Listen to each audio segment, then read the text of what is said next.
The following is a presentation of the ForceCenter podcast feed.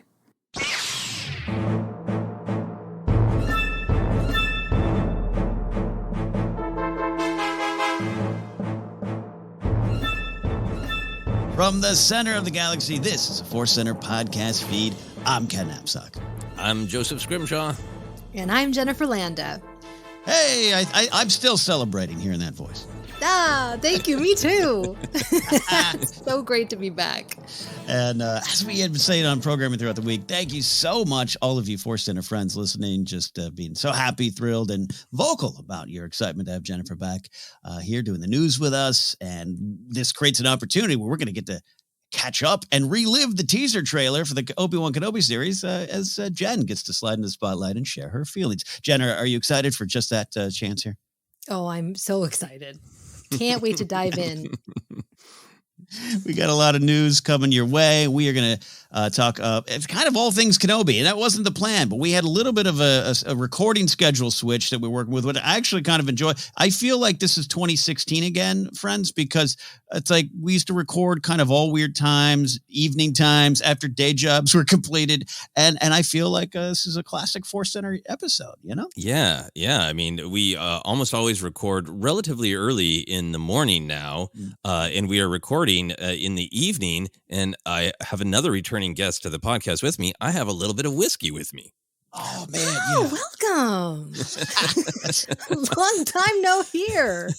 Fans are really excited for the return of whiskey. The whiskey is whispering its Kenobi opinions to me. I'm excited. I forgot to bring in my hard seltzer. I was gonna drink a Truly tonight. Oh boy, here we go. Jen, you got a fifth of vodka, and the kids asleep. Water, but we'll be celebrating with a cider afterwards, a hard cider. Love that. Excellent.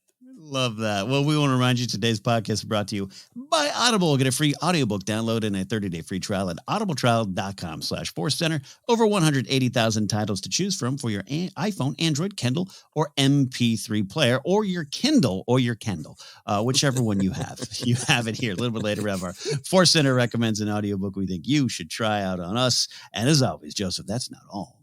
No, we are also offering a large Ken doll, the doll that goes with Barbie that you can listen to audiobooks on. If only that were true. I would love that. He'll read them. Let Ken tell you the story. Anyway, we have another offer from Insight Editions. They're a publisher of a ton of great Star Wars books. They're offering 35% off across their website if you use this special link, insighteditions.com/discount/FC35. This week, we're continuing to recommend the Insight Editions book, The Mini Book of Lightsabers. It's cute and full of elegant, deadly weapons. What more could you want? If you are interested, use this link, insighteditions.com/discount/FC35. Use it, my friends. Use it. Life for Star Wars Adventures. I'm just mine's quick. We get mine out of the way. They want to hear you, and then we're going to give Jennifer all the time in the world for Kenobi. Number one, I did get to read the Han and Chewie comic, issue number 1 that's out. Shout out to Chris, the manager of my comic store, who I showed up on a Tuesday, and he's like, the comic comes out tomorrow. Hold on, I got you covered, and everything on the up and up. But he just was, he helped me out, and I got to read it on time. Very rare I get to read Star Wars comics like the week or the day they come out. And I got to tell you, it was a pretty good start. There's a big reveal that's kind of going around the internet that actually I put question marks at the end of that sentence. Is it a reveal? We'll see. But a really good first issue. Really felt like Han and Chewie.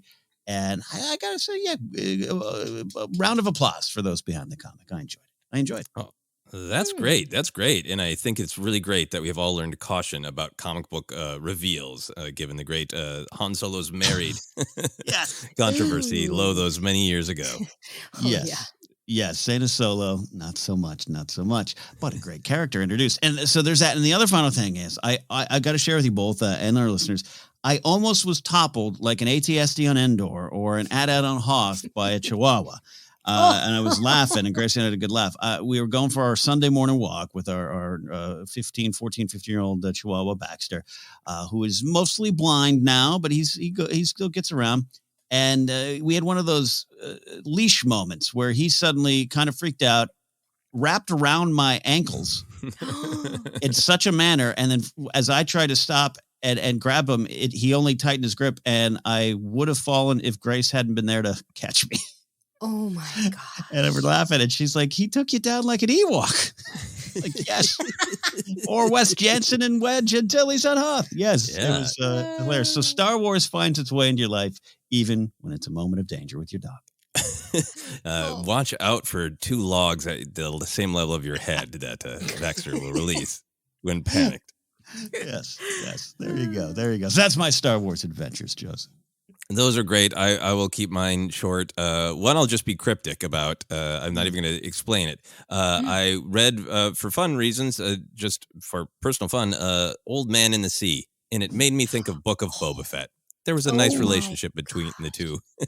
Yes. So what that was great connection. It was fun. It was really, it's the storytelling style. I said I wasn't going to explain it. And here I am. It's the storytelling style. And that just, anyway, connection to youth. Anyway, it's great. Go read Old Man in the Sea and see if it reminds you of Book of Boba Fett in that storytelling style. The real Star Wars adventure I had this week that I had on purpose was I wanted to celebrate Kenobi week by getting another Kenobi action figure I've been collecting, particularly the weird ones. And I realized that one that was missing from my collection is any kind of wet Kenobi from Attack of the Clones. Which is one of my favorite looks. I saw somebody specifically once cosplaying at San Diego Comic-Con, wet Kenobi with the damp hair and the wet robe from fighting Jango Fett. And like, there's got to be one. So I found one from Attack the Clones. That's this. You're supposed to combine it with Jango and have the big fight. So it comes with like some the poles from Camino, and he has this like force action where you can like stick a tube through him and then air shoots out of his hand. There's a lot going on. There's a lot going on, and it pushes a thing, but he's packaged. So his like the force push hand is down, but it's kind of, the hand is all extended. So it just looks like Kenobi's going, wait a minute. Let's all take a beat. It's just a great pose. And he's damp. He's damp Kenobi. So that was my great Star Wars adventures, adding another Kenobi to my collection, my Kenobi collection. Connection. With a K. Exactly. Kenobi collection with a K. So that's it for me.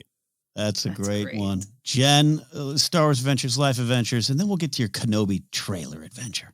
Yeah, no, not too many Star Wars adventures this weekend. I have now, friends, I'm finally doing it. I'm become a Star Wars Rebels fan. I love this show. Longtime listeners will remember I did not watch the show when it came out. I wasn't grumpy about it, but I was like, I don't have time, blah, blah, blah. I've made the time, and it's really, I look forward to it. I mean, I've watched a few episodes, over the years, but really watching it from start to finish has been so enjoyable. And I've fallen in love with these characters. And the crazy thing is, my daughter, she saw me watching it. She got sucked in. She was like, I said, okay, it's time to go to bed. She's like, wait, I want to watch another one. And it was so exciting for me because she's not really that into Star Wars. I mean, she enjoys it, but she's not like a mega fan. But this finally pulled her in. And I don't know if it was Ezra or she loves Sabine, because she's, my daughter is like an artist too, but it just was really, it was a moment where I was like, finally, this is what could be. Rebels appears to be like a really great gateway to Star Wars. I think it is maybe the fact that it is this great found family, and there are all these different people to see yourself in, particularly if you're a younger person, or even if you're not. I mean, geez, it's easy to see yourself in Hera and Kanan, If you're a middle-aged type person, you can definitely relate to them, and they're dealing with their weird found family. Right. But I laugh at myself, and our opinions can change. What we find great can change, and I'm happy to say that it's changed, and I love this show. So whatever I said in the past, I take it back. Well, the big thing was time. That's always an issue. That's just kind of the reality of it here. But I think you're right. I mean, I've been going back and listening to old episodes of ForceCenter to insert commercial breaks now that we and I hear some of my opinions and I just yell at myself. Ken, shut up. Right. Shut up. It's important to grow. And the nice thing is too, with Rebels being a show that's out there, we have one of our listeners, Mike Fink, was talking about in our Discord. He's like, I think I'm going to give this Rebel show a try. You could half joking there, and he is, and he's enjoying it. Star Wars is always there for you. Whatever is there will always be there. You can find it anytime. Exactly. Well said. I got it. is there one moment that kind of pulled you in, Jen? I now I'm obsessed with this here. Was there one moment where you're like, aha, I got it, or just the overall vibe? Honestly, it was the first episode in our introduction to Ezra. He reminded me so much of Aladdin. And I don't know if it's because they started off with like, you know, his kind of like street kid background, or was it Taylor Gray? His performance as an actor kind of reminds me of Aladdin's performance. But immediately I was like, oh, I like this kid. I get this kid. I can relate to this kid and like you said, see myself. And that was it. And then from there, I just like jokes. There's so many jokes, but there's so much heart and like lore that's being shared in a way that my 6-year-old can understand it. And me, you know, a mom who forgets everything. I'm like, oh yeah, that's right. Okay. I remember that.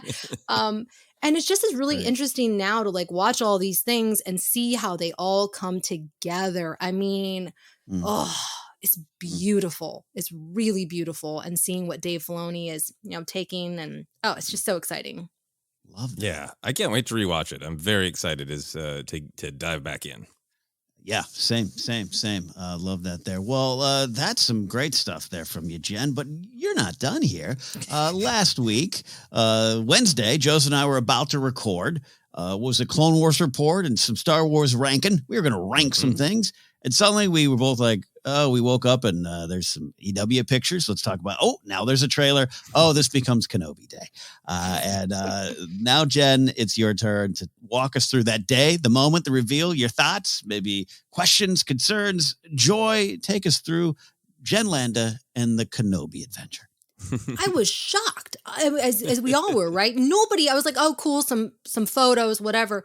And then I'm like, wait, what? There's a trailer, a teaser trailer. And I was with my daughters. I was so distracted. I couldn't focus. I'm like, I need just a moment to be able to watch it. You know, I put my headphones on, and then I've been watching it ever since and just finding new things. But overall, I mean, we talked about the Revenge of the Sith trailer, right? Was it last week when we talked about that? And how it gave away everything? This was perfect. It gave it just enough to whet our appetites, right? Let us know what's going on, but not too much to where we're going to start like putting the plot together, which is always a concern for me. I don't want to know that much going in. You know, I kind of want to know the basic players, what's going on a little bit. And then that's it. I'd be thrilled if there was nothing else after this, but we know that that's not going to happen. I think visually, what I was surprised by was that it felt very cinematic. And not to say that the Book of Boba Fett and The Mandalorian are not, but it felt like a Star Wars film. And I don't know if it was because we're going to other planets. It just felt very grand, big landscapes, and we're dealing with these legacy characters, right? So I think that was definitely part of it. And I think, Joseph, you mentioned this in your reaction about how you liked how the trailer takes the values of the Jedi, which are, you know, patience and compassion, and it like weaponizes it, and it makes it what the Jedi should be. I mean, this like what's gonna hurt them. Essentially, that was really exciting for me. It was a very modern storytelling thing. I don't know what device. I don't know what you call it. But I loved that. There was it was so much. Like that's why I keep watching. I'm like, oh right. It's just all so great, and like the moments that were for me mirroring the Phantom Menace. Seeing Obi-Wan with the Yopi, I was like, oh my gosh, great. And then they shocked me. We're like, no, we're going elsewhere. We're doing other things. And then seeing the young Luke Skywalker, who to me, I honestly, for a moment, I did a double take. He was so playful, and it evoked the essence of Jake Lloyd in the Phantom Menace. It was really like, it really touched me because of how divisive and controversial the Phantom Menace was, for myself included. And it's just like, no, this is what was so great about the Phantom Menace, was like the hope and like the childlikeness, playfulness that Jake Lloyd brought to that role. That was a really beautiful moment for me. It was just like a warm, fuzzy blanket for me to just crawl into this whole trailer. Just was like, old friends, new foes, so exciting. Oh, I love hearing your overview because it is getting me excited again and making me think about different ways that I think the trailer is really smart to show that moment of joy for Luke, to just show that like even in the darkest times there are still joy. There is still joy. Look at that kid playing, and I think that the idea of talking about weaponizing the Jedi's compassion and that their code is a weakness, right? There's so many different great ways to look at it. But what I thought of, which I hadn't really thought of before I heard the way you described it, is so often fans have approached the Kenobi story of like, so he just sits there for 19 years. He doesn't ever go out and stop anybody, you know? Right. And this gets you into understanding Kenobi's trap and the rest of the Jedi too, of like, we really want to help, but if we raise a finger to help anyone, we might make everything worse, certainly for ourselves and maybe the people around us. What a great way to get people into, Kenobi's robes, as it were. Yes. His damp robes. Damp robes. Damp robes. Right, exactly. Yeah, I'm with you, Jen. I found that Grand Inquisitor dialogue just chilling. Yes. Deep stuff there. How when the Duel of the Fates hits, what did you do? Oh my God. I fist pumped because I was like, oh, wow. It is a new nostalgia that I now have, right? We always talk about the nostalgia of the original trilogy, but now I have this new nostalgia to the prequels from when I first saw it. And quite honestly, for my time with you guys, like when we first started when I first joined the podcast. And so it just felt great. It felt like it's all coming together. That's another thing. And you guys mentioned that. I like that the trailer no playing games, right? Here's who you're going to see. Yes, you're going to see young Luke Skywalker. Here are the villains, the Grand Inquisitor. You know, we hear the Darth Vader braiding. Okay, we all know Darth Vader's coming back. Like, no games. It's all on the table. Because you know that if they didn't show that or address it in that teaser, everyone would be, are we going to see young Luke? Right? Yeah. No. Yep. We know. It's there. Yeah. It's even in that EW article where they clearly had to like change it because they're like, is Luke Skywalker? Oh, yeah, he is. He was in the trailer. Right. Oh, there he is. Yep, they're playing fair. I think there's still plenty of surprises left, but so much of the joy I think is going to be how all these pieces come together. But I think they're being very clear about the pieces, and look, he's leaving the planet. If you think this is just going to be Kenobi, fight some water pirates, that's not going to happen. He's leaving the planet. Mm-hmm. Yeah. It's almost as if they went bigger, which, oh my gosh, hey, we'll talk about that in a little bit, about them going bigger. Jen, we're going to talk on Thursday on the Deep Dive, the Back to Tank Talk this week. We're going a little bit into the appearance changes in Star Wars, the history of that, how we feel with that. It's a fun conversation, but I hate to pull you into these murky Dagobah waters here. The Grand Inquisitor, you're watching Rebels. What do you think about the size of his head? I don't mind it, and I understand people are like, but we've already seen it in live action, right? I get that. But and then I go back to the Dave Filoni talked about this, where, when you're bringing something from animation to live action, it's gonna look different just for practical reasons. I don't know if a cone head and a elongated head, how that would look in a fight sequence. I think it would look kind of silly, to be honest. I don't think he would look as threatening. I think it works really great with animation, but this is live action. We're gonna see close-ups of his face. And come on, think about the memes that would happen if you have this cone head. It just would be bad. I think that you're opening yourself up. So better for some people to be upset about it now than to have it almost like kind of comical in the moment.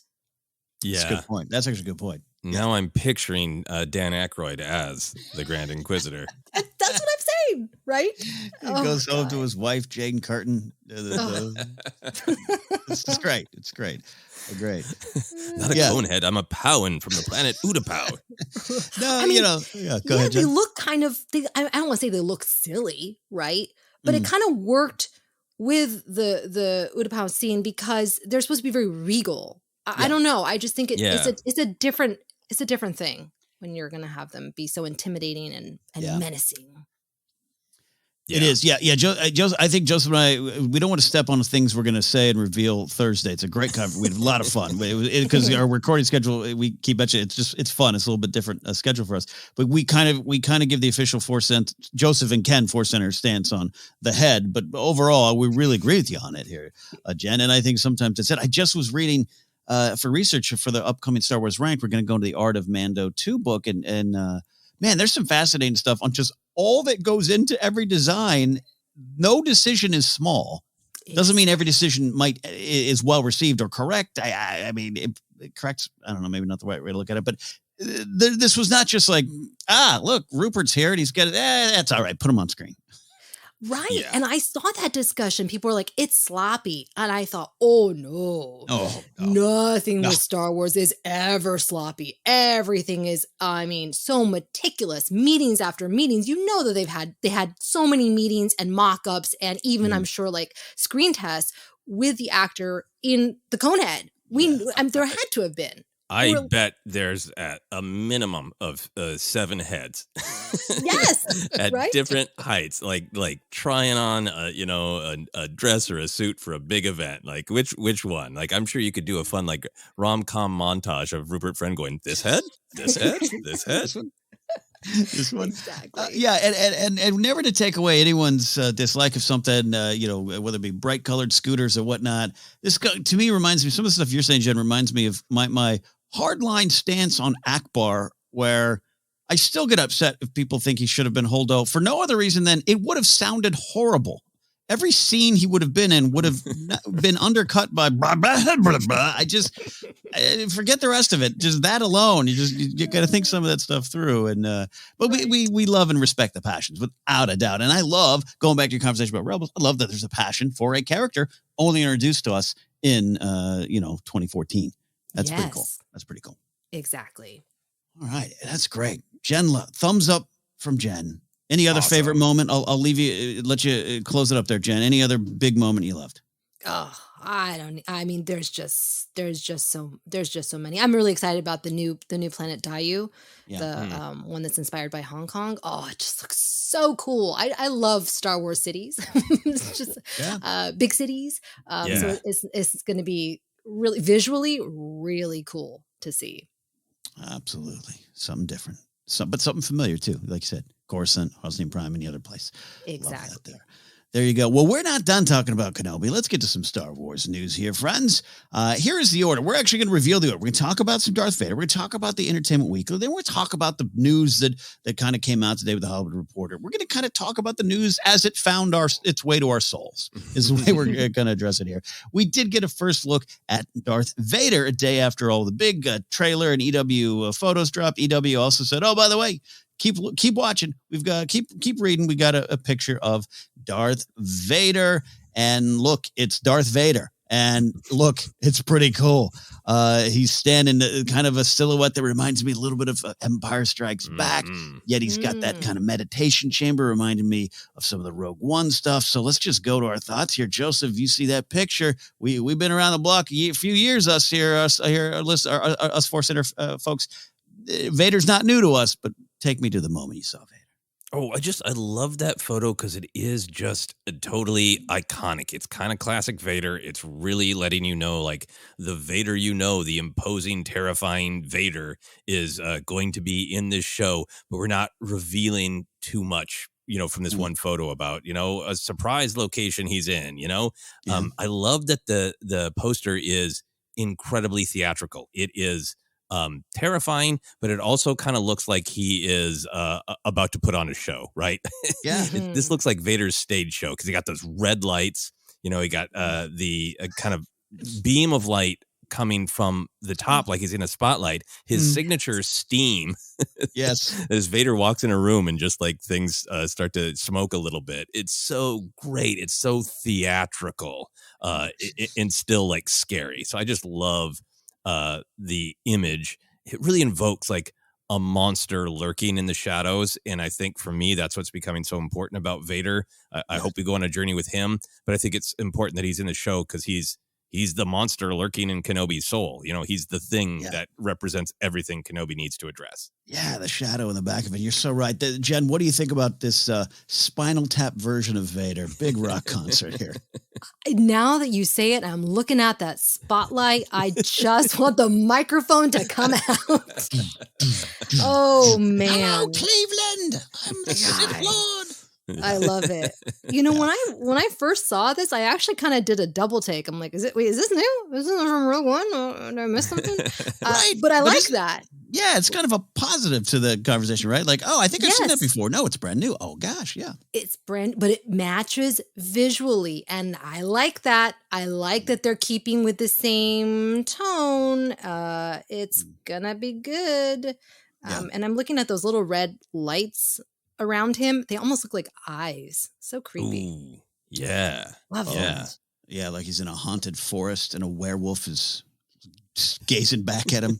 Bigfoot's tracking him. Yeah. Yes. Did you like it, Ken? Did you feel like it was enough new, or did you like that it felt like a best of terrifying Vader from Empire from Rogue One? That's a great way to describe it. A best of, a compilation album of the Vaders I've loved before. Yeah. That absolutely works for me. Yeah, I did. And I think I kind of had the same reaction to Jen as Jen did, where it popped up in maybe my Twitter timeline or something like that, or maybe sometimes our ForceCenter friends share stuff in the Discord news section we have. I think I might have saw it, and it's just like, what is? Did they already release a picture of Vader? Oh yeah, it is. It's not Empire Strikes Back. Okay, and it's a sense of home, a sense of comfort with Vader, and we know he's going to be there. I'm okay with things being held off. If all we got was that breathing at the end of the teaser trailer, I'm good. I know what Vader looks like, but it just kind of gets you excited. It's just excited. The toy box is open. That analogy comes to mind, and we got a cool new Darth Vader. I always say, like, I have on my wall 3 or 4 Vader 3 3/4 action figures. Each one of them looks the same, but each one is different to me. This is kind of that too. Yes. Hayden Christensen didn't reveal much in the article. No shock there. But he did say we're going to see, quote, a very powerful Vader. We've talked a lot about what we think Kenobi's journey might be. But what are we expecting from Darth Vader in this series? And I guess maybe I mean Vader, but also the heart that beats inside him of Anakin. A powerful Vader. Jen, what does that mean to you? And what are you expecting? I tell you what, this is where, this is, for me, Revenge of the Sith and their final battle, Anakin and Obi-Wan, is perfection. Everything, visual effects, music, acting, right? Story, dialogue, all of it is so perfect. How do you top that, right? Honestly, I don't want to think about that because I don't think that they can. No, but what I would like to see is, I think, let's see a little bit more of the emotional turmoil for Anakin, right? So we know where he ends up. We know that Kenobi's not going to turn him. Mm-hmm. Let's see him plant those seeds, though. Let's see a little glimmer of the good still in him, or wrestling with that, something. I think that could be really interesting. It would also give Hayden Christensen something to work with, because I mean, look, why else are they inviting him back? To just be in the suit? Just flashbacks? No, I think that they're going to give them something more, which then presents the challenge of what is it going to look like underneath the mask. But there's got to be something there, meaty, right? Because that is a tough scene to top. Yeah, it's funny. I'm glad you disclosed your rewatching of Rebels, Jen, up top, because I want to be careful to not spoil any big Rebels moment you're revisiting here of just, Vader and a big moment they have in there. That's one of my all-time favorite moments, where it's just a flash. It's just a flash of the heart of Anakin or the eyes of Anakin, and you can interpret it many different ways. But it makes you kind of sit up straight and go, he might be there. If there's something like that, Joseph, I'd be kind of excited to see that executed on a live action screen. Yeah, I'm really excited for that. I'm not convinced that it will happen. I feel like they are being very careful about managing expectations of how much Vader is in there here. There's some quotes from the writer about his shadow is certainly there, and it might be that they're trying to, not overhype people, or that they are trying to underhype people. So we're really excited.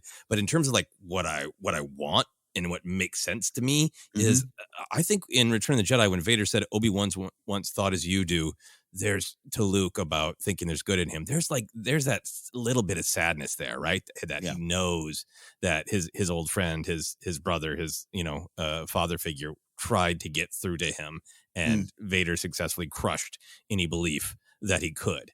So I'm really with Jennifer. I would love to see a crack open up. I would love to see a moment of doubt from Vader where there is the possibility of even entertaining the idea of trying to turn back to the light, and then something crushes it, so that we know from Kenobi's perspective, the wall came down. Because I want Kenobi's firm belief that he's gone. He doesn't exist to be validated by this scene.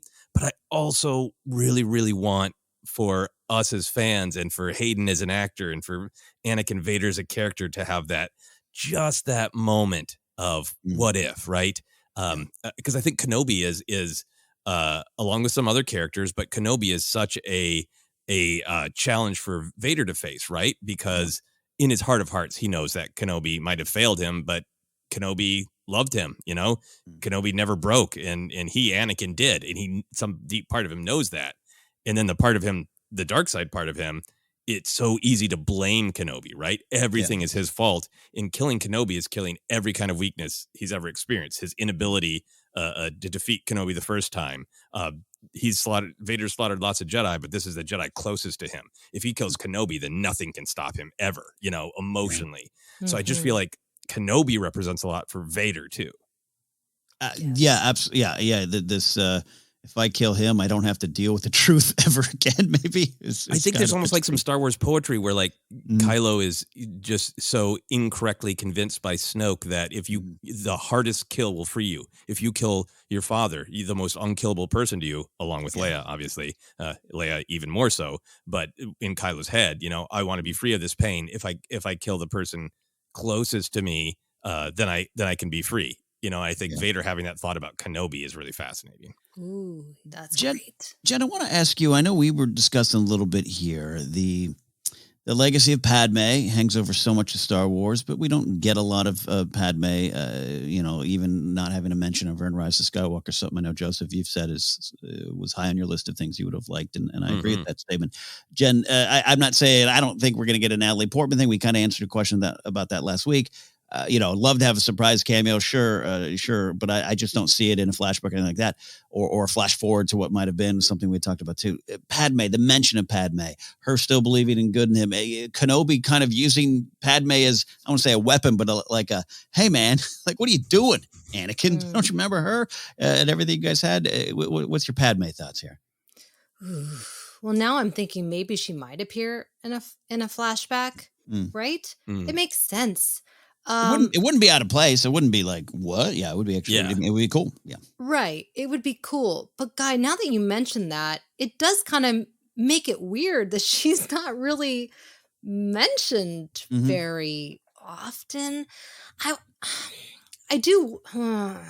I don't know. Because I do also wonder if part of that is on the actor's part, Natalie Portman herself, and how I don't think that she'd be against necessarily. I don't think she's as eager as Hayden Christensen and Ewan McGregor have been to return. You know what I mean? Yeah, no, and there was some. There's. I'm not spilling gossip or anything, but I think she was on board for maybe one of the celebrations, and something happened. Maybe I think she might have even been pregnant during the time she couldn't travel. I think there was something like that. I think she talked about. I've seen clips of her talking about the legacy a little bit more. Some of the Saturday Night Live stuff is funny that she's done over the years. She's not afraid to go there, but but her returning to Thor was brought up by even some of our ForceCenter listeners of, hey, she didn't necessarily want to do that. They reused footage for the Avengers stuff, but now that she's back in an actual role, times change. Ask Harrison Ford. Yeah, right. Exactly. But they have to mention her in this show. Yeah. I feel like they have to. If they don't, it's going to be weird. Right? Yeah. I mean, I think the fact that her last words to Kenobi was "there's still good in him." I think that's got to be a huge part of what is haunting him. Was there any chance I could have got through to him? Yeah. Mm-hmm. It would be at best a missed opportunity to not even say her name. Well, Ken, you should start running for politics. That was very well stated. That was very well said. I like it. A missed Please. opportunity. Please vote for me. I can't do anything to help y'all. Okay. Final thoughts here on Vader. Actually, we talked a little bit about the fight. We also made some jokes, Joseph, I think, on the fight. It would be fun if they fight and it's being billed as a rematch. So we're going to imagine there's some sabers clashing based on everything that's said and even some stuff we're going to talk about in the EW article a little more depth. Jen, we'll start with you, but for an actual fight, you kind of mentioned it. How you Revenge of the Sith, Mustafar, that's big. It's rare when I will say John Williams' music is underrated, but go back and just listen to the music in that fight alone. It's something that rattles your soul. As maligned as those movies might have been back in the day, that was always kind of praised, similar to the Maul fight in Phantom Menace. And then we know where that ends up for a lot of real world Alec Guinness reasons, and him being knows his way around a sword, but he wasn't leaping around. We've seen the remade, reimagining of that fight. Do you want, Jen, any kind of little column A, little column B of the fight where they're still jumping around, but maybe it hurts a little bit more? I would love to see it. Though my only thing is that, I mean, if you watched if you watched their training from the prequels, it was intense training. Yeah. They were in the best shape. I mean, Hayden was training, I think 6 hours a day. That's insane. And not to say that he can't do that now, but I know, as I've gotten older, it's not so easy, even if you're in good shape. I certainly, 30 minutes is about my max. So, I don't know. I want to see. Yeah, I want to see an epic fight, right? I want to see an epic duel, but I don't know how. I don't know how much training they've had. Yeah. Here's where I'm going, Joseph. See if I'm off base. I'm almost pre-defensive. If there's an amazing, cool fight. Right. It's just they tear the house down again. And then suddenly people are like, well, what happened? Why is it so bad in episode 4? I just sometimes said burns my soul. So that's why I'm thinking maybe it could be a cool fight that's maybe a little less intense. I don't know. Yeah, I think for me, it makes a lot of sense to split the difference narratively and for all the expectation game.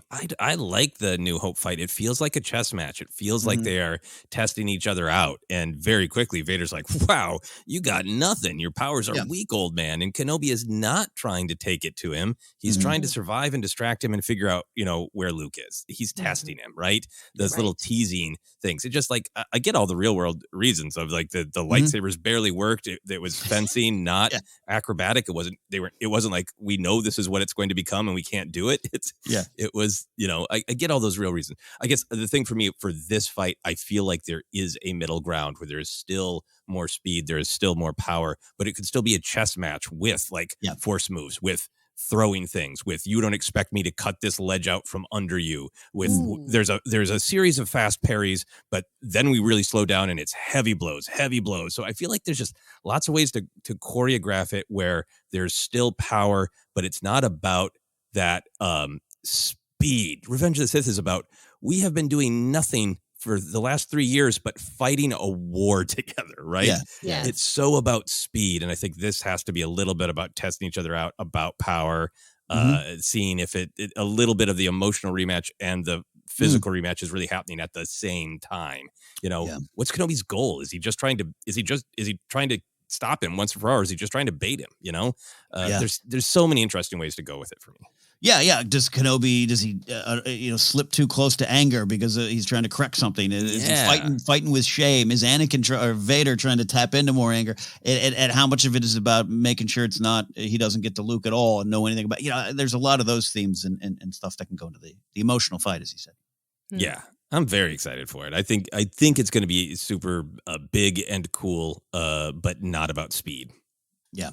I like that there. All right. That's the show, everybody. Talking about, we had a lot more to go here. So in the EW article, which we also addressed, the last print issue of EW, I understand. I'm not one of those that likes to fight change. I get it. I own a lot of music in digital form now.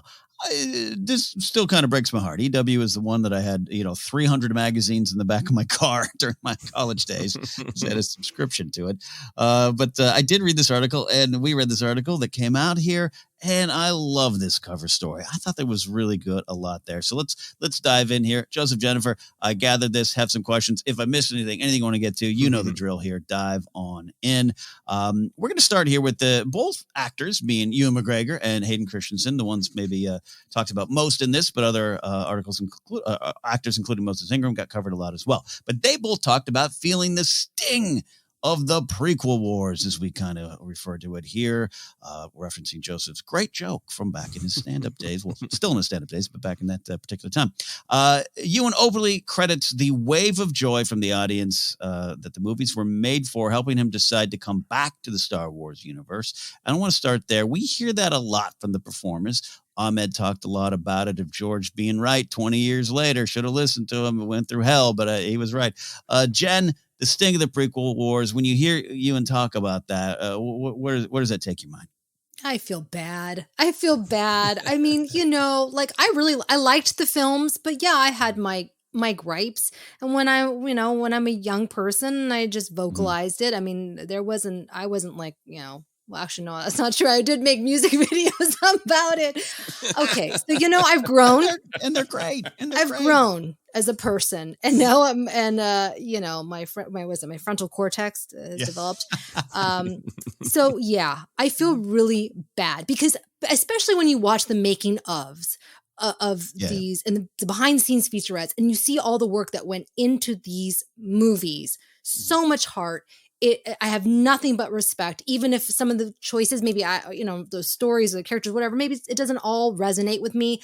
I appreciate it as art. And now I love them all. And so, and I love what Ewan McGregor was saying about how these young kids are coming up and saying, oh, I grew up with you, and you represent my Star Wars. And I thought, oh, that's so beautiful. And I'm so glad that they were made. And that we've gotten past that kind of grumpy phase. At least I have. Yeah, look, we always say it, almost to the point I think all three of us might even be tired of these little caveats of, yes, not everything in the prequels is a home run, and yes, there's some things, and yes. But what remains is these films that are the heart of Star Wars and contain the heart of Star Wars. So I get that. Joseph, when you hear about these waves of joy coming at these performers, I mean, I'm talking about Ewan, but Hayden was basically run out of here. The sad story of Jake Lloyd is still something I think the Star Wars fandom has to reconcile with. But what do you think about these waves of joy hitting these performers, Joseph? Yeah, it does make me really happy because even, back in the day where I had more criticisms or the caveats that I still have would be like, yeah, maybe there's some moments where I feel like we could have got even more out of the scene if Lucas was in a mood to have actor talk with actors, Yeah. And I think I had already, I was already acting a lot and directing when these films were coming out. So I was kind of felt bad for the actors because I felt sometimes even like, ooh, if that's a choice that maybe, could have been better, that's not necessarily the actors, right? And in particular, I always loved Ewan because I just thought like he found something, he's like, okay, I'm standing on a blue stage and I'm kind of grumpy about it, as we know from interviews, and I'm looking at something and I don't know what it is, but I'll find a way. So I spent a good chunk of the early 2000s going, but Ewan McGregor, come on. Yeah. So amazing. So it makes me feel really, really happy that these actors can feel this truth that that people who grew up with them just saw the intent of the films, saw what the characters were feeling, that those actors crafted, and related to those feelings, and are able to express him. And I think it's just great to remember in general with our Star Wars conversations that time heals many wounds. And this is great to see happen with the prequels. And I think very similar things are going to happen with the sequels and probably Solo too, where there'll be fans who go like, what? Yeah. Who had a problem with what and why? Especially when you're watching the films back to back. But that's a whole other conversation. I think it's nice that to remember that sometimes if time does not heal all wounds, time heals many wounds, and that's nice. Yeah, and these waves of joy might not take away those dark moments there, but there's a point in Ammit's life he can't hear all this stuff, and now he gets to hear it. It warms my heart almost to the point of tears sometimes when I really stop to think of it. And Hayden had a different experience than Ahmed. They all had different experiences in their own way, and some went on and and had good careers. You and Natalie Portman and Spider. But even look at that. We're talking about Natalie Portman earlier. Hey, maybe she has to not touch it as much. There's more conversations around that. I just like knowing that maybe they can hear it now, and it gives me hope that I think she's already there in some way. We don't see her thoughts on this a lot because she's on social media, but that Kelly Marie Tran will be to a point where she only hears the joy, and the rest of the stuff is just drowned out and part of a bad experience in the past. I think that's the healing power of the Star Wars fandom, which you don't hear a lot. You only hear the negative. Yeah. Yeah. McGregor confirms. I say confirms, but I don't know. This may have been elsewhere, but that a Stephen Daldry directed film was in development. But Solo indirectly and directly changed that before a series was even possible. Keep in mind, I'm writing some of these questions before the other article that came out today. So let's see where some of this lies. Just hearing that, I had weird flashbacks to my time working at some of those movie discussion media channels, which were great times and in some ways and horrible times in others. But overall, choose the joy. I had a weird, sensory reaction to, oh, that's right, Stephen Daldry. He's rumored to direct. Oh God, in development, and how let's do 40-minute shows on this stuff. How did hearing that or reading that affect you both now as you hear it confirmed versus what we might have had, Jen? I mean, I'm glad. If that's if we all kind of suspected that, so getting that confirmation, I guess, it made me feel like, okay, but I'm glad it's a series and not a movie. I saw a meme saying no movie can be so good that I will sit for 4 hours and watch it. That's too long. It should be 8 30-minute episodes. And that's how I feel. Because I watch these after my kids go to bed. I can't watch a 2-hour movie. I fall asleep. I've been trying to watch Nightmare Alley now for 3 freaking days, and I love it. But I keep falling asleep. So just give me the story. Give me the story in 40 to 50 minutes, and I'll be a happy camper. So thank goodness. It's kind of perfect timing that this all is happening, to be honest. Yeah, I'm very happy with the way it is. But Joseph, I mean, that Kenobi movie news, one of the big bits dropped on your birthday. Remember that a couple years ago? Yeah, I think that was the Daldry thing that made it seem like it was really real. Yeah. I think 2017, I think. It's been in development for so long.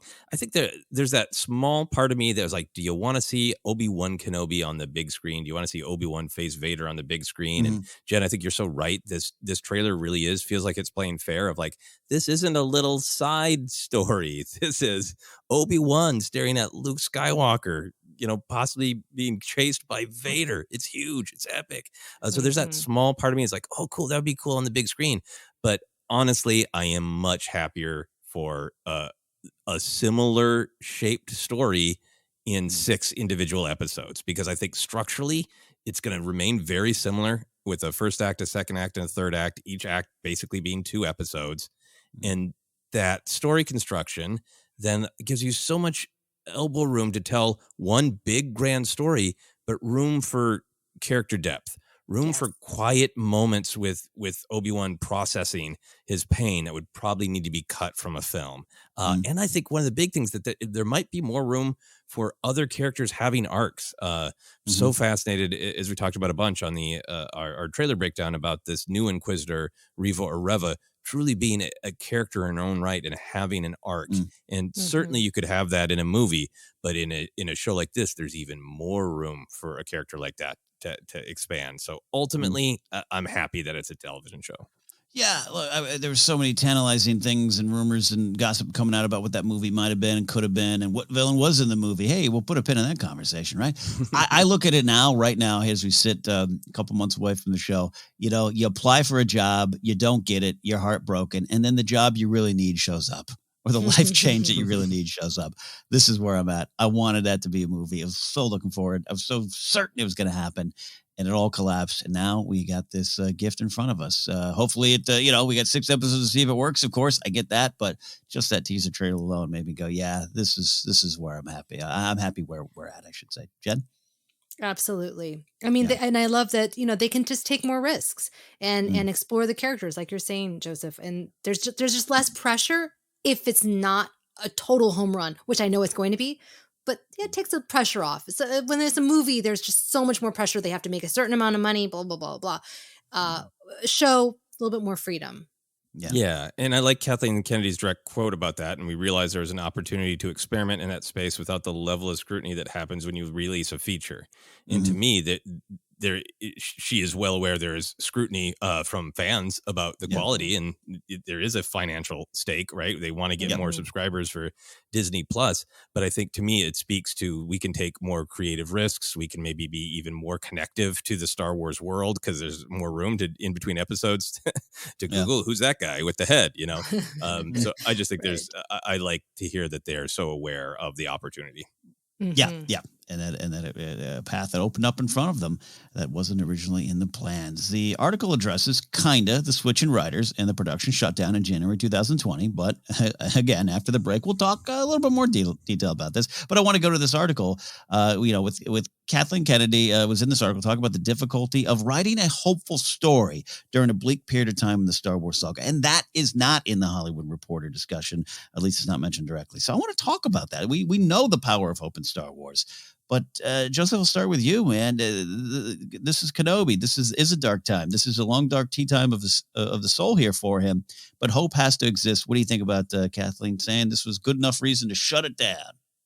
I am personally really okay with that. I think that Star Wars can have a ton of bleakness. Revenge of the Sith is a very dark movie, but it ends on hope, and I think that's kind of a part of it. Is it's not about like, let's count the screen time and we have 50% bleak and 50% hope. I think it's or Rogue One is another example of like a horrible time. All the main characters die. Spoiler, but it still ends on hope. And I think it is much more about like, well, the message really has to be uplifting. There's a lot of great storytelling that is just showing people in pain as a way for us as humans to express that and to have catharsis, to see somebody else go through different kinds of pain. And I think that's a valid kind of storytelling. But I think Kathleen Kennedy is right that the heart of Star Wars is to find hope even in the bleakest time, And I like that that's so what the trailer's about, of the victory that's at stake is Kenobi's soul. Can he find a way to forgive himself and think more about the future than beating himself up about the past? And so I think it's great. A final thought on this. I think a lot about Revenge of the Sith, because before it came out, I had this idea that, I bet it's going to be the Star Wars poetry that Lucas likes so much, and it's going to end on a shot of Palpatine in Vader, and that would be like this great poetry, the way that, the original trilogy ends with the heroes, right? The circle will close in on the villains because they won. And, that shot was coming in the film, and it's like, okay, I guess it's going to happen. And then it's like, no, it ended on hope, right? It ended on the image of, Leia and Luke, but the story isn't over yet. And I just think that's really important, that even the bleakest Star Wars movies have always ended with hope. In the case of Rogue One, literally the word. Literally the word. Yeah, and we don't know you obviously don't know the details of the ending. It's not like Amini's scripts ended with everyone dead and Kenobi going, why? We don't know that. It just seems there's some bigger things at play. But I really think the core of what Kathleen Kennedy here is saying is right about the way to do it. Jen, hope is without a doubt big in Star Wars. Is it big enough to stop a production in your mind? Absolutely. And I think that Kathleen Kennedy is so smart and knows what Star Wars is about. Star Wars is all about hope, and you can have these quote unquote gritty moments, but without hope, it's not Star Wars. So, and it makes me think of the Revenge of the Sith, the behind the scenes featurettes where you see George Lucas talking about very often making sure that everything that Kenobi's doing in episode 3 is consistent with where he's going to end up in episode 4. I mean, hair and makeup, they're like looking side by side at Alec Guinness and Ewan McGregor. They're trying to match it. Ewan McGregor says, I'm studying Alec Guinness's performance in A New Hope. I'm trying to, get his mannerisms to make sure that it's going to fit, it's going to connect. And I think we're seeing that again here, even more so, right? So I think that she saw, like, you can have a broken down Obi-Wan who is suffering this loss and, betrayal, all this dark emotions, but we got to get him away from that because we know where he's going to end up. Yeah. You know, otherwise he's just going to be like, oh, why am I going to watch this kid and just go back in his, cave. So I think that's just really, really smart of her to do that. I mean, it's bold to shut down production. I mean, she was like, no, we got to get this right. And I'm so glad that she did. That's amazing. Yeah. More to come on it. And, I always say that line, I'm not in these meetings. And what I mean by that is, anything could be, there's so much that we just don't hear and so much pops out and it's fun gossip, but it's behind the scenes. It's inside baseball. And I love it too. I will stand by the idea that she has made some tough decisions and done it to protect the heart of Star Wars.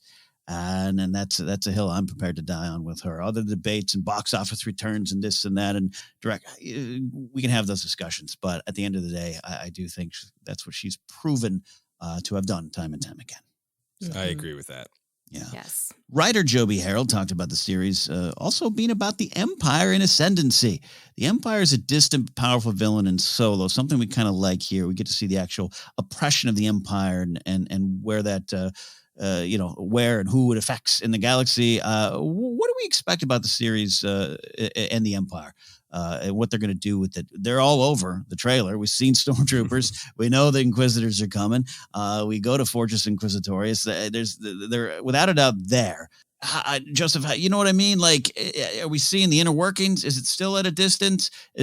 How close can Kenobi get to Indira Varma and Imperial officers? Like, how do you want that to play out? Or any thoughts there? Yeah, I think for me, like what I love about Solo is it makes it clear that the Empire is complicit with the criminal organizations terrorizing people, right? Mm-hmm. And so it is like the Empire going like, we don't care, do whatever you want, and look, we're even coming to your yacht party, Crimson Dawn's yacht party there, Dryden Voss, and we see like with Han's life on Corellia that the structural oppression of the Empire is making it impossible for people to just move about and make choices, right? So we see that kind of stuff that's real structural. Yeah. It feels like from the trailer, I think we're going to see that part where the Empire just is straight up hunting down and torturing not just Jedi, but average citizens who dare to defy them in any way, right? I think it's just going to be a little bit more of not the slow structural rot, but hey, if you don't do what the stormtrooper says, you die on the street, period, now, and we don't care who saw. Yeah. I think that I would love to see a little bit even of, it is dangerous to even say Jedi like that. It's not just hunting down the Jedi. It's they're going to be wiped from memory because if you speak of them, if you think of them, a stormtrooper might be at your door. Ooh. Yeah, Jen, I love what Joseph's saying here. It's a very cocky empire potentially, right? And I love the use of them in Solo, but it was at a distance. It was like Joseph said, attending a party here. Do you like this idea of the Empire kind of being very bold, not worried about anyone or any sniffs of rebellion? They're going to do what they need to do or feel they can do. I love that. It makes it really, really scary and very real. And I think that is exciting to see. It adds a lot of conflict, obviously. And, unsurprisingly, the Empire attracts people who crave power and who kind of want to make their mark by doing ruthless things and being brutal. I'm hoping maybe we'll see some of that kind of infighting. Who's going to prove themselves? Who's going to be the most ruthless, right? Yeah. Oh, I'd love that. I'd love to see that. That would be really scary. Yeah, well, I mean, this Reva, the third sister, this ruthless ambition is as they keep describing her, keep saying she's ruthlessly ambitious. I mean, that just speaks to she's going to do what she needs to do to rise in the ranks and get the deeds done. Mm-hmm. Yes. The Kenobi series will have more connections, thematically more than literally, but even potentially literally, to the prequels. No surprise after Duel of Fates comes blasting out of the speakers in that teaser trailer. And not so many connections to the emerging Mandoverse. This is even kind of coming from Kathleen Kennedy herself. None of this, I would say, is a surprise other than, hey, Ahsoka always hangs over over every show now. And I mean that in a good way, but could she show up and clearly connected to Kenobi and Anakin and all that kind of stuff there? But I kind of like that idea. Not that I don't love the Mandoverse, Jen, but you mentioned it. This kind of new nostalgia for the prequels, this prequel era, Revenge of the Sith. There's so many things there to draw upon in this series. It just makes sense for it to have a little bit of its heart in the prequels. Yeah.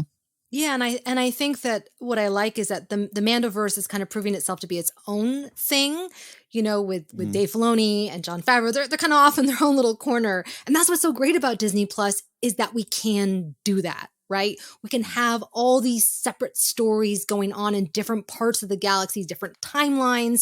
And to me, that's what makes it's much more freedom as opposed to having, here's another trilogy or whatever, right? And in terms of a movie, it absolutely should be connected to the prequels and the Clone Wars and the Rebels. That's what is going to make this, if you know all that backstory, it's going to really make these scenes that much richer, that much deeper. And I mean, that's why I'm watching Rebels and I'm rewatching the Clone Wars as well, because they are, I'm going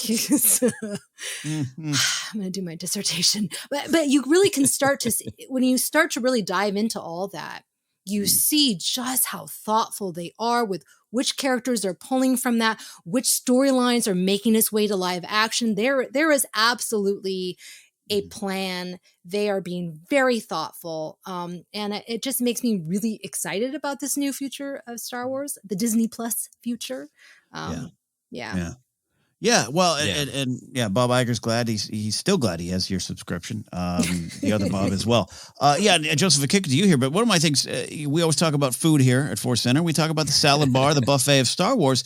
I love this Mando food that they're serving us here in this Mandoverse. Can't wait for more, want more. But I also kind of feel, there's some people who don't love all these connections or want, and now we got this. It is a different meal set in the same restaurant. Yeah, and I think that there's like the obvious kind of plot threads to talk about. There is maybe obviously plot threads from the prequels are literally going to be picked up. There are certain characters who, they're technically alive and running about, and maybe they could show up and all that. But for me, what's more powerful is that kind of thematic idea of the entire Mandoverse is predicated on it's a couple years into a stumbling new government. And everything is shattered, and everybody is considering what should the new version of everything be? What should the new version of Mandalore be? What should the new version of the Jedi be? What should be the new version of the Outer Rim, the new version of Tatooine? Everything is about people finding that. And I feel like, for me, the ultimate story of the prequels is that it's an entirely different time frame in which everyone was manipulated into giving into fear. Anakin personally, but also the Republic, the Jedi. And for me, it's an era where fear is everywhere. It's not just Kenobi who's dealing with it. It's everything and everyone everywhere. So I think for me, when I hear Deborah Chow talking about that, I feel like it's this really digging into how does just your average person on Dayu feel based on what the state of the galaxy is. And I'm really excited about, if this is a story about hope, it really feels like obviously A New Hope is a story about hope, but about answering all of that fear that happened in the prequels. The trailer line, the title of between darkness and defeat, right? Oh, man, I love the use of those. Really sets the tone. And we talk about, Star Wars is about hope and hope versus fear, but I love the idea of finding hope underneath all the fears that you might have is still part of it too. So I'm there for that there as well there. Setting it up. Jen, it's a little dark, right? Darkness and defeat. Here we go. Gonna get dark. We need that hope. We need to connect to that. Yes, absolutely. Any other thoughts on this big article? There's definitely some things I'm probably leaving on the table here, but we don't want a 4-hour episode. Just if anything I'm leaving behind or anything you want to discuss. Just real quick, I like the discussion of a little bit more discussion of Reva, and I like talking to the actor. And I just wanted to share this quote and just to highlight it from Ingram. We had a lot of conversations about hair and what the right hair might be. Deborah was really great about moving from the initial vision to what we arrived at for Reva's hair. I wanted kids to have their own hair at Halloween, and that's huge. If you look at all the black kids with kinky hair, when they want to be Elsa, they got to put on a blonde wig. There are so many kids that will be able to wear their hair at Halloween. That's going to be really exciting. I thought that was just like a really great insight from the performer playing this new Inquisitor character about really explicitly some of the the concrete power of representation. And I thought that was a great detail in this article as well. Yeah, and I think a reflection of a really great creative process there too, to have that happen. Jen, any thoughts on that great statement? Yeah, I love that. It is a collaboration that they are open to that. It's incredibly important. I think it speaks to also who the director is, Deborah Chow. And so I think that is key. You know, who are the people in power making these decisions, who are going to be receptive to when your actor comes to you and expresses that. So yeah. Very, very exciting indeed. Great stuff. Looking forward to rooting against her, but for her at the same time. I don't know. I'm really excited for this character as well. So looking forward to Moses Ingram and everyone, Hayden, Ewan, every one of them. We definitely know Quinlan Voss is showing up. No, we don't. It'll be a lot of fun. Well, we're not done yet. We're going to take a quick break on the other side. The breaking news that hit today. Today for us, yesterday for all of you. But before we do that, we're going to have a ForceCenter recommends an audiobook we think you should try out on us. Joseph, what do we have today? We are recommending the next High Republic adventure, Mission to Disaster by Justina Ireland. It's on my reading list. By that, I mean it's pretty much in my hands. I'm going to start tonight. To download your free audiobook today, go to audibletrial.com/ForceCenter. Again, that's audibletrial.com/ForceCenter for your free audiobook. All right, quick break. On the other side, we're going to get to, I almost said your questions again. It's just the news show. We've got that switch in format. Can get used to it. We're coming back with another news story. Stick around. This is ForceCenter.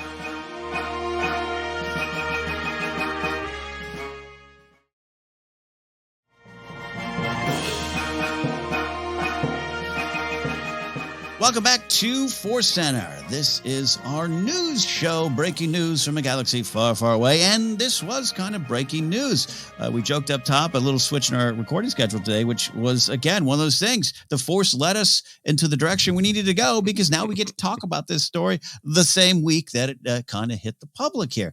But breaking news, upcoming TV show went through a development process. There you go. Wow. Shocking.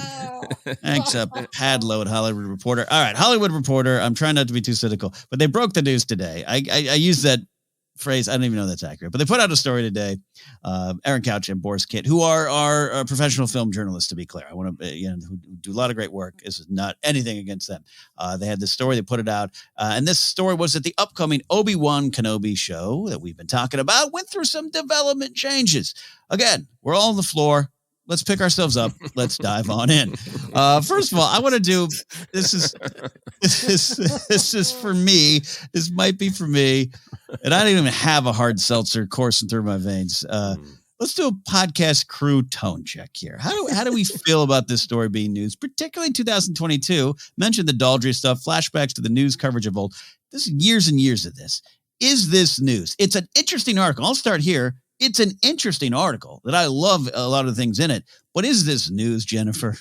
No, I don't like it. I'm like, save if they're, and I don't, it's just like you're saying, it's just typical development things that happen. But if there is any quote unquote production drama, I want to see it in a documentary. I know they don't do that anymore. Yes. You know what I mean? But I would love to see a behind the scenes book about this, documentary where they're sharing all this. I don't quite frankly, it was probably nothing. It was just probably one conversation that now got blown into this big discussion online. I just find it a little bit silly. Yeah. We're going to get into some of the, denials, this and that, some of the stuff. And I'm with you. I'm not going to lie. This comes out in a book, Chris Taylor's second book. We always joke about our buddy Chris Taylor, his great book, How Star Wars Conquered the Universe. Yes. I would not only read it, I would tell everyone at parties, have you read the book called Beneath the Robes, the story of the making of Kenobi? It would be my absolute favorite thing. I love these kind of books. I love these kind of documentaries. I just think it spins out from the internet and becomes something that it isn't, Joseph. And I know I'm trying not to be too grumpy about it because, again, things in here that I was like, ooh, that's tasty. But I just think overall that my mood was a little soured by this today. My whiskey's being a real jerk about it, just whispering awful things to me. So I gotta tone check Mr. Whiskey. I'll tone check myself too. These are entertainment journalists doing their job, but this was a weird article to me because this wasn't like a hard event. Wasn't like a director is fired or an actor was injured or this thing that's about to premiere actually just fell off the rails today, or last week. It didn't feel like breaking news. I agree with you both. It feels like this is interesting behind the scenes making of details. There's nothing sort of flashy about it.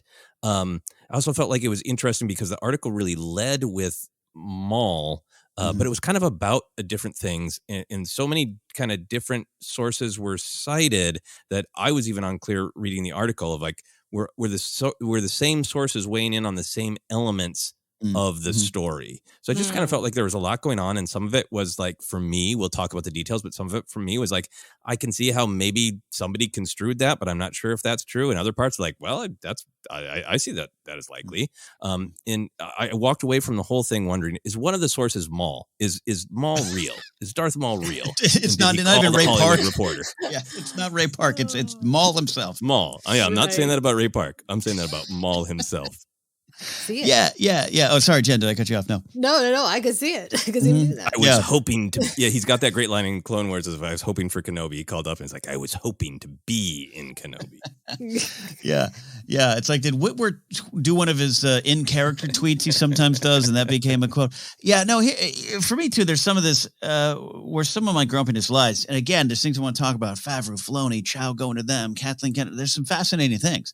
I'm not denying that. I think I've grown. And I don't want to speak for you, Joseph, but I think we are in the same ballpark. And Jen, dive on in here. If you are or not, let us know. As performers, as a stand-up comic, are you judging my jokes off the Post-it note I wrote at 3 a.m. when I had a joke idea? That if you pick that up, like, oh, this joke's not funny. Yeah, I'm not done writing it. Give me a second. I just think some of the stuff, Lucas was going to have Maul and his, you don't know how far down the path he got. And I think some of those elements are showing up in other ways too, with some of the stuff he was talking about in that Star Wars Archives book. I just think that's where I don't have a problem with the article necessarily. Definitely don't have a problem with the professionals putting out this article. That becomes the conversation I've become tired of, is you're looking at a Post-it note. You're looking at something you don't know at which level it was developed. And that's where I think I take issue with some of it.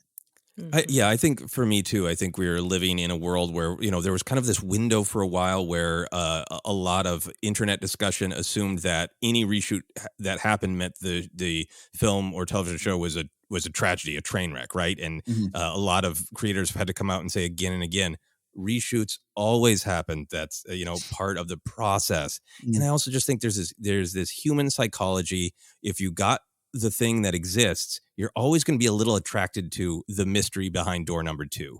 And I think these kinds of stories kind of play into that psychology that's natural, where you imagine the thing that didn't happen must have been better than the thing that's real. Because the thing that isn't real, that's just imagination. This is sometimes why writers, I think, have like a ton of writer's block. You come up with an idea and you love it and you don't have to deal with any of the problems yet because it's not real, and I think it plays into that psychology, and that is making me feel like I hope everybody takes this with a grain of salt. Yeah, Jen, you've got some great TikTok videos out there. Could you share your unedited drafts? Oh God, that'd be terrible. That'd be terrible. The whole, like you're saying, the whole article is confusing because it's like, it says that one source says that he was on set, right? And he was involved in stunt training. And then the source says that it may have been shot, but it could have been test footage. But, whatever the case, Park was back as Maul, or so he believed. Who believed? Ray Park? The source? The source? Right, exactly. And then they're saying the gender of the source. The whole thing is very confusing. Yeah. Yes. That's confusing is a good way. But again, some interesting stuff in there. But the article also has a denial from Lucasfilm within it. All right, you could say that's par for the course. Some employees, one in particular, has been out there on the internet today saying, hey, it's a bull roar. It's bull roar. And look, there's some timeline things with me too. Rebels, things talking about that movie. And, some things I'd heard about Australian screenwriters saying this and that, and Vader was definitely going to be in it. That stuff I heard in 2015. But that doesn't even, that was the end of the development process. Maybe they went from Vader to Maul to something else too, or a Singh. Who knows? But does that change or maybe confirm some of your thoughts on it, Joseph, when you hear some of the bull roar tweets going out there?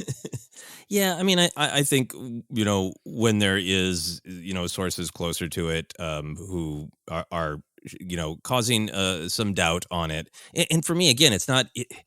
I feel like the story itself is causing doubt on itself because it seems unclear of who thought what, when about Maul and why.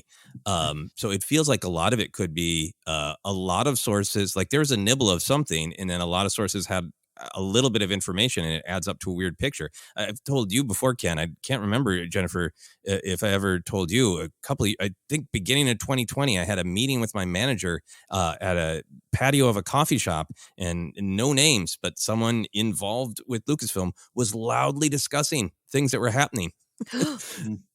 And like I was having a hard time paying attention to my meeting because I can't believe this person is saying those things. And I could call somebody and go, I heard these, right? But I only heard somebody's opinion at a coffee shop, and it's only a tiny slice of the picture. And it feels like this article maybe has those kinds of it's a part of the picture, but the parts aren't adding up to a whole picture.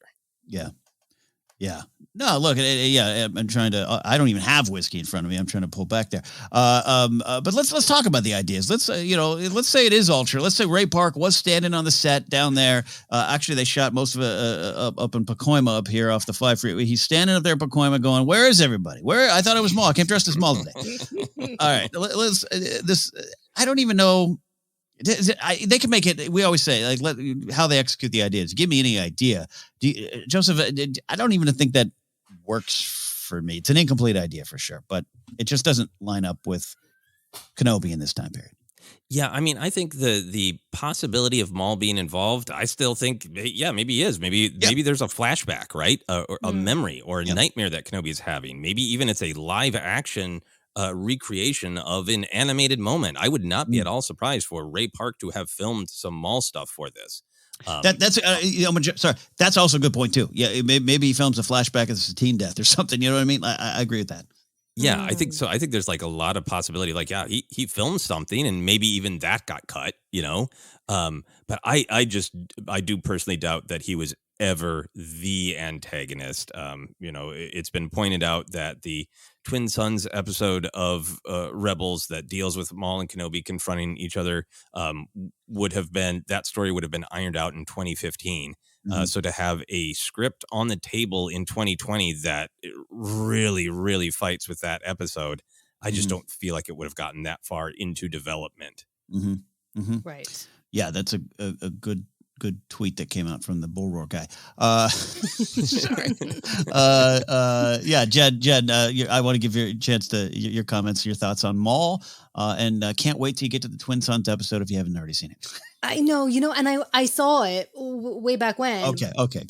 But it doesn't have this, there's something about watching the show from beginning to the end that obviously makes it much more meaningful. So even though it was a great episode. Yeah. So obviously it doesn't make sense for him to return at all. And the fact that an employee came out and said no, that never happened. To me, they don't chime in that often. I mean, they might be kind of do it in a cryptic way, but if somebody unequivocally says no, that's not true, then I believe them. You know what I mean? Especially in 2022. This isn't 2015, where a lot more people might be out there on Twitter with Lucasfilm employee badges tweeting stuff. They've all pulled back for such good reason. Yes. They know what they're risking when they come out and go, no. Right. Not at all. And as far as the idea, could Maul show up? Again, the flashback thing, good, or some use of him. Yeah. But this is Maul and Kenobi are very much intertwined. This we know. In this particular time, to clarify a little bit more what I mean here is, don't get me Kenobi matters to Maul, but Maul doesn't matter to Kenobi as much, even though he's done horrible things to him. But if that makes sense, at this point, 10 years after, Kenobi's not going, Maul. He's going Vader. He's going Anakin. Maul's over there going, I hate Kenobi. But it's like a one-sided rivalry at this point. It picks up steam later on. Maul forces himself back into the picture, which I love. Some of my favorite stuff. But you know what I mean? I don't know if I'm off base there, but that's kind of my thoughts on that.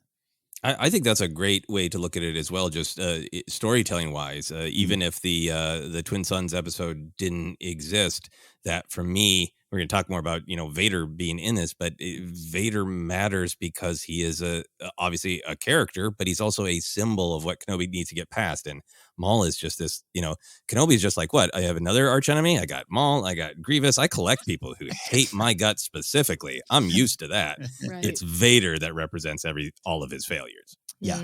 Yeah. Absolutely there. All right. So this article paints Favreau and Filoni as having major sway, what the people have always wanted, right? And I'm joking a little bit there, but it was really interesting. I do find this sort of chain of command fascinating, and it's understandable that coming off Mandalorian, Deborah Chow worked with them, and now she's got her own show here, and I would completely expect that she go, I don't know, are these scripts working? Dave, John, stop making quesadillas in John's kitchen here. Let's talk about these scripts here. I like that. I think we want that, and then it goes to Kathleen Kennedy. Even going back to some of the points earlier, she's agreed. She hears them out, agrees to stop the production. They switch writers. So that's the overall picture of it here. Joseph, what do you think about Favreau, Filoni, quesadillas, and Deborah Chow? I already had dinner and I'm hungry again. I think that. Yeah, I think this makes a lot of sense. There's a relationship there. It sounds more like hey, we're all playing in the sandbox. I'm looking for a second opinion. What do you think? I think there, from different behind the scenes specials. I think from like the Art of books, the beginning of the Art of Rise of Skywalker, it has a bunch of different quotes from meetings about people discussing like the big picture stuff. There's that great quote from Filoni about really concentrating on the mother figure of Leia. Like, I think that we get all caught up in a lot of the internet fervor of who should be in charge, who made this mistake, who should we blame, who should we kind of elevate.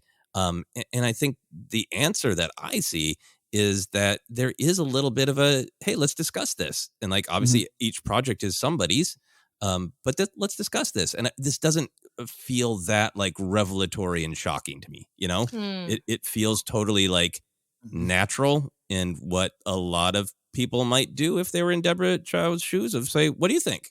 Yeah. Especially if there's a thought of it's not working. So Jen, you've been part of a lot of creative processes. Does this all check out for you here? And do you like the idea that the man in the cowboy hat and Jon Favreau have this kind of sway right now, or might have this kind of sway?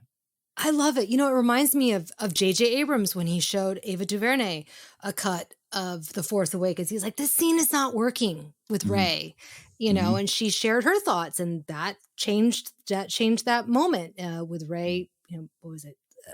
Anyways, so in the final duel, there was something there, right? Wasn't there? Yeah. They're closing her eyes and concentrating, the slowing down. That's it. That's right. It. So that was Ava DuVernay who suggested that, and I think it's really smart. George Lucas did the same thing, right? It's also very, very Disney. If you look at all the behind the scenes on Frozen or Encanto or whatever, they get a group of Disney directors, and they come in and they share their thoughts. It's a collaboration, and it's what makes it good. It's where you can bounce off ideas and challenge each other. And I think Dave Filoni and Jon Favreau are such a great team. Dave Filoni, for me, in my opinion, is the closest thing we have to George Lucas, just because he was like, kind of his protege. He knows so much about the lore. He's created so much of the lore. And Favreau is just fun. Favreau is like us, like the fan, and they're just they're a wonderful duo. And I like that they're all kind of helping the Star Wars stew come together. I really took some time to read the Art of Mando 2 book after, even off air, Joseph, you had pointed some out, and I was like, I haven't read that yet. And I sat down tonight and had the worst salad in my life and read this book. And there's some fascinating things from just Favreau. Favreau is a creator, and Favreau is a guy who doesn't have a handle on every lore detail, but is in fact kind of the other way. Is like, I just want to write the stories I want to tell. Dave kind of comes in here and I pitch it off him, and he lets me do that. I mean, he was talking about the Mando helmets off, helmets on type of situation, and I kind of like that, and it would make some sense as a creator that this would happen. Joseph? Yeah, absolutely. And I think it also, that part of this article actually really connects with the EW article with the direct quotes, like this direct quote from Kennedy about Vader, where she says, the debate around whether we should do that or not carried on for quite some time, Kennedy reveals. Everybody within our creative team has strong opinions, and all of our fans have strong opinions.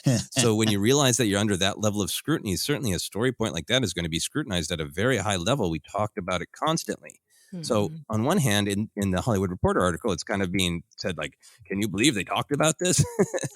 Yes. I guess that's not fair. The Hollywood Reporter isn't framing it that way. I think there's a risk that readers might take it that way. But then in this EW article, that is a direct quote from Kathleen Kennedy. She's saying, of course, especially on big things of to Vader or not to Vader, we all weigh in and we all think about it and talk about it.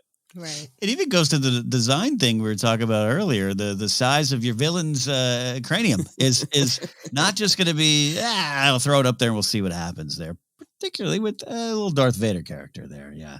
Yeah, I love that. And again, you could have the debate of things you do like or don't like about Kathleen Kennedy's Star Wars tenure. That's fine. I just still think I love that she is up there going, all right, yep, shut it down. Let's figure out how to do this and how to move forward. That's what I would want in a boss who's leading me through a tense, high stakes creative process. Absolutely. Yeah.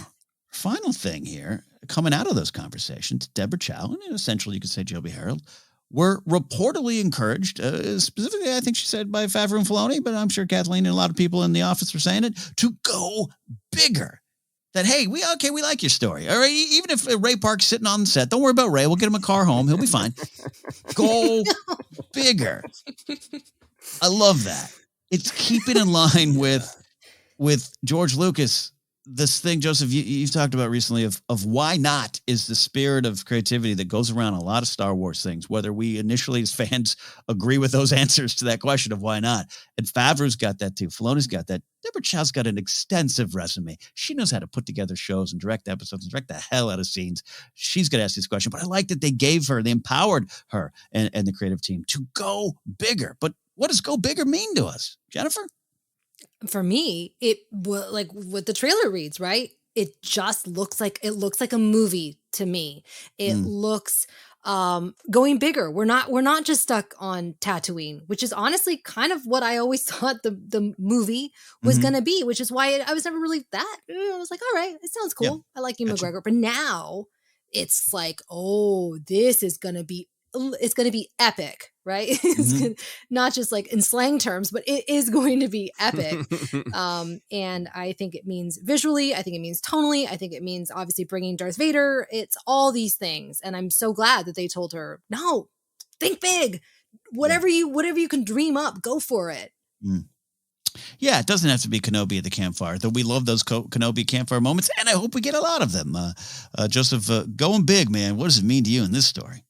Yeah, I think it is about that spirit of why not, of don't hold yourself back. Analyze it like they're talking about doing it and question it, but don't feel like, ooh, that's too that idea is up on a shelf and I can't touch it. I can't, play with it and take it out of the package, And I feel like, yeah, you could absolutely do a story where Obi-Wan has a quiet adventure on Tatooine and he saves Luke from something and he comes to this place of peace. But if you're doing that story and going, he can't go off the planet though, right? And he can't face Vader again. For me, creatively, the question is, okay, if the story we're telling is, what does Obi-Wan have to face to come to a place of peace and hope? The answer is Vader. Right?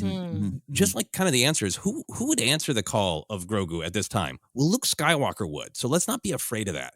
If what Obi-Wan has to do is face his fear to come to a place of peace, the answer is Vader symbolically. So why not go bigger? Why not make it literal? And I know a lot of fans are still wrestling with this, and I have respect for that. There's that line in A New Hope of, when I left you, I was but the learner. Now I am the master.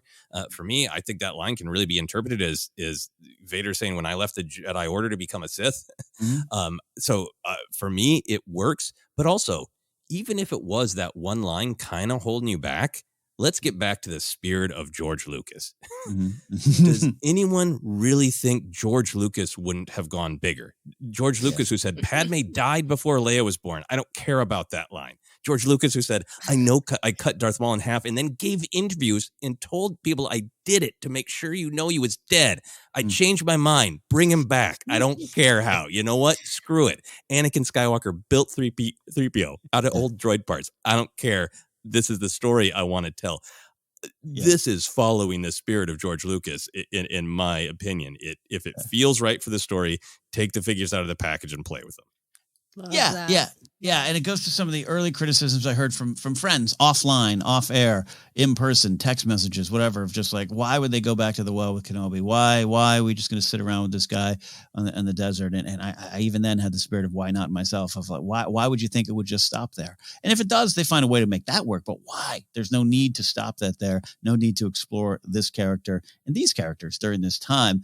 And of all these things, this article made me a little grumpy today. And that's not even the article. It's maybe just that thing we talk about of being pre-defensive to discourse some of these days. But even that negative feeling I had today, it ended with hope, because I'm more excited. And that was going to be my final question to all of us. Does this make us even more excited? I think the answer's got to be yes, because it's going bigger. I'm excited. Jen, are you excited? I'm so excited. I had no expectations. I don't want to say low expectations, but I am really, really excited. And this is a highly anticipated series. I didn't think they could top Book of Boba Fett, but here we are. Here we are. Joseph, I think you might be excited about some Kenobi content. In my shortest answer ever on ForceCenter, yes. Yes, indeed. Well, that is a look at the Star Wars news. We're not quite out of here yet, but don't worry. I'm sure you out there have got your own thoughts and opinions. We're always open to it there. Just check the manner in which you question things. It's big for me now here too. But hey, I'm going to put down my imaginary hard seltzer and just be open to anything that comes after this episode is put out there. Let's close with some Star Wars history, looking ahead to Star Wars past. We all saw it again for the first time on March 14th, 1997 of this week. Star Wars Episode 6, Return of the Jedi, was finally re-released after a delay of 7 days. It grossed over $45 million in this run to bring its domestic box office total to $309,306,177. I'm so broke I can't read money anymore. Jen, Joseph and I recently discussed our memories of seeing this re-release. What are some of yours? Oh my gosh. I remember when I was waiting in line in the Irvine Spectrum in Orange County, and I was there, and I had brought my Star Wars Trivial Pursuit or whatever game.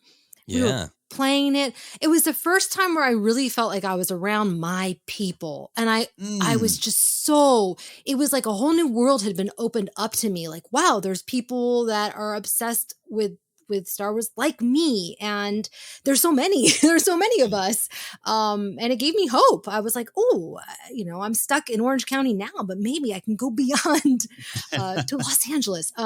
No, but yeah, and then seeing, of course, in on the big screen, it was magical. I cried, and then I was shocked when Lapchinek was replaced with Jedi Rocks. I was shocked when Yub Nub was replaced with Victory Celebration, but I wasn't angry as I kind of went through an angry phase about that. But, it was a little surprising, but it didn't take away my joy. I loved it. I love that. I love that, finding a sense of community when you thought it was your own little secret that you had to keep. That's powerful. That's powerful stuff here. Great. Shared, Jen, on your memories there. We love that. And for all of us here, Joseph and I, and Jen as well, 25 years on, which is crazy to think. What is and what will be the legacy of this specific re-release, Return of the Jedi, the Joe Yowza, the Little Shop of Sarlacc, all these things, the Yub Nub, the Victory Song, Victory Celebration. Joseph, what's its true legacy? Answer this important question. I think definitely the debates about those song replacements will echo through all of Star Wars history forever. Is sometimes heartfelt and sometimes a little angry and sometimes fun conversations. For me, the legacy and the change I love the most is ending that film with the celebrations across the galaxy. It's not just our heroes having their awesome Ewok party, drumming on the helmets of their fallen oppressors. It's the whole galaxy. The legacy for me is the statue of Palpatine coming down. Ooh, I love that. I love that. The big picture. That could be some of it there. Jen, what's the legacy to you and what do you think it will be? now looking back, George was right. He did the right thing by making those changes, by improving the quality, right, and adding things in the background. He was right, and I was wrong. I am not a filmmaker. I am not George Lucas, and I've gotten past my gripes with Laptinek, and I do love Victory Celebration for exactly the same reason that you said, Joseph, with all those images. So yeah. I think a lot of people feel that way. And some people don't even know that Jedi Rocks was added in. They just think, that Joe Yowza, he's a really a great singer. I love it. I love that. Yeah, I think that's part of the legacy, and the legacy overall of the special editions is what it did to introduce Star Wars to a new generation. I think that special edition generation is the forgotten Star Wars generation. And that's we had that a great interview with Billy Patterson on an episode of Spotlight Star Wars.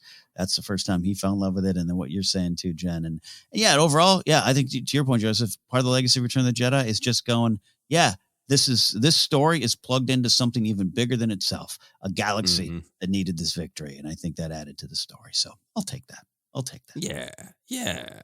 Take that, Palpatine statue. Take that, Kerplunk. All right. A supersized news edition has wrapped up. We'll see what breaks when we release this episode. We are out here on social media, and here's where you can find us at ForceCenter Pod. We're on Instagram and YouTube as well. We will be having more of those live Q&A shows. Jennifer, hopefully we get you to fire up your camera as well as we did a little test show. Our Facebook page is ForceCenter Podcast. You can find the podcast on a lot of different spots, including Acast, iHeartRadio, Apple Podcasts, Google Podcasts, and more. Merch is available at tpublic.com/user/ForceCenter, and you can support us directly at patreon.com/ForceCenter. You can follow me at Napzok. Go to my website, napzok.com. Joseph, where can they go for you? Yeah, you can find me Twitter, Instagram, TikTok is at Joseph Scrimshaw, and you can check out all my other comedy adventures on my website, josephscrimshaw.com. Absolutely. Jen, close us out. Where can they find all your content? You can find me on Instagram, Twitter, and Facebook at Jennifer Landa, and I will have some new TikTok videos coming soon to talk about someone's big cranium at Jennifer Landa 1138. Absolutely. And we also want to do the charity focus too. I'm sorry, Jen, did you have? I told you to always have one ready, and here I am. Yes. I skipped over it. What do you have? No, today I'm spotlighting Public Counsel, a nonprofit law firm located in Los Angeles that is one of the nation's largest providers of pro bono legal services. They work with low-income communities of color, and they work on a variety of issues from immigrant rights to homeless prevention to veterans' rights. And they just celebrated their 50th anniversary, and my husband works for them. So They are an organization that is very dear to my heart. They are an incredible team. My husband works in the communications department, but they're just an incredible organization. I'm always in awe of the work that they do on the front lines. That's great. Joseph, a place for you. Yeah, I want to continue to highlight Vote Forward. It's an organization where you write a personal message to voters, letting them know why you vote, why you think it's important, and encourage people to use their power and go vote. If you are interested in writing some letters or learning more, you can go to their website, votefwd.org. Absolutely. I have been highlighting the Global Giving Ukraine Crisis Relief Fund at globalgiving.org/projects/Ukraine Crisis Relief Fund.